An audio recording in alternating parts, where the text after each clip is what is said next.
به نام خدا، خوش اومدید به قسمت بعدی مینی دوره راه اندازی استک مانیتورینگ. توی این قسمت قرار استک مانیتورینگ خودمون رو با کمک داکر نصب و راه اندازی بکنیم. برای ادامه با من همراه باشید.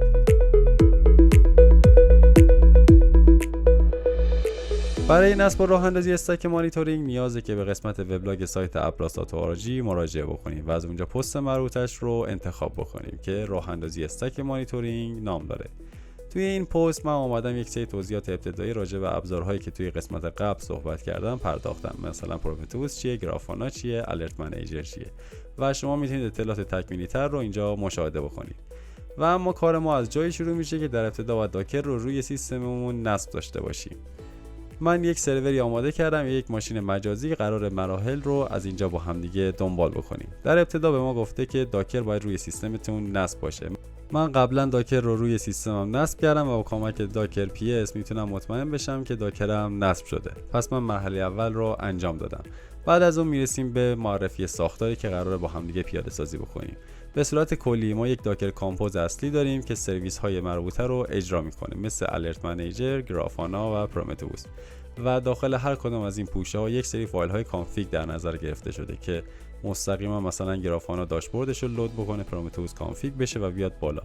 اطلاعات تکمیلی ترش رو داخل گیت هاب abras.org قرار دادم که شما میتونید با کمک این کامند ریپوزیتوری مد نظر رو اصطلاحاً کلون بکنید. پس من کامند رو کپی میکنم، دکمه اینتر رو میزنم و بعد از اینکه دانلود تموم شد من میتونم پوشه‌ای که به اسم مانیتورینگ هستش رو مشاهده بکنم. به داخلش CD میکنم و یک LS میگیرم. همونجوری که دیدیم یک فایل داکر کامپوز اصلی داریم که سرویس های ما اینجا داخلش قرار داده شدن.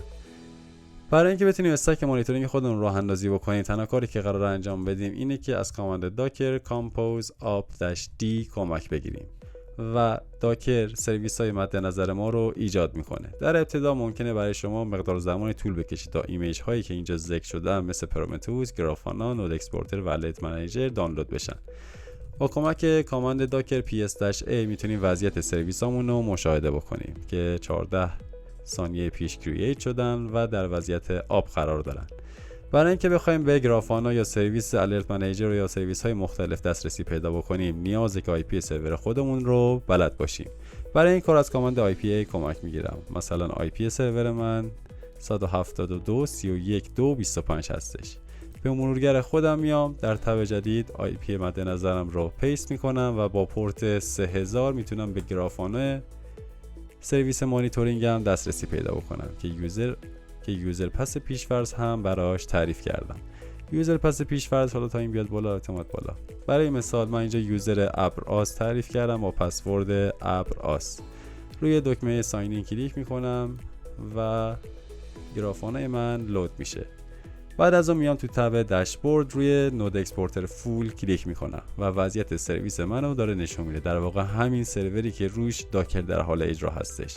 مثلا داره نشون میده که 91.1% سی پی یو یوز شده، 6.8% سیستم لود داشتیم و بعضی از اینا نو دیتا هن. این چون استک ما تازه راه اندازی شده تایمش رو کم بکنیم میبینید که اطلاعاتی داره به ما نشون میده. و اینجا کلی تب مختلف داره، مثلا وضعیت استوریج دیسکو داره به ما نشون میده، سیستم مسلینیس یا چیزای متفرقه سیستم اصطلاحاً داره به ما نشون میده، مثلا سی پی یو تایم اسپند این یوزر و مواردی که حالا شما میتونید بر اساس نیازتون کاستومایز بکنید، حذف کنید، اضافه کنید. یا سرویس سیستم دی که هنوز اطلاعاتی برای ما ارسال نکرده.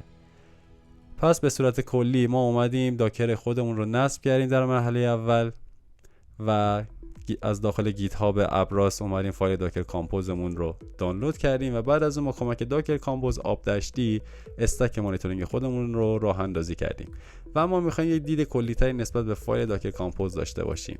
یوزر پس پیش‌فرض گرافانا رو من اینجا داخل یک وریبلی تعریف کردم. شما میتونید حالا بر اساس نیازتون این دو تا وریبل رو تغییر بدید.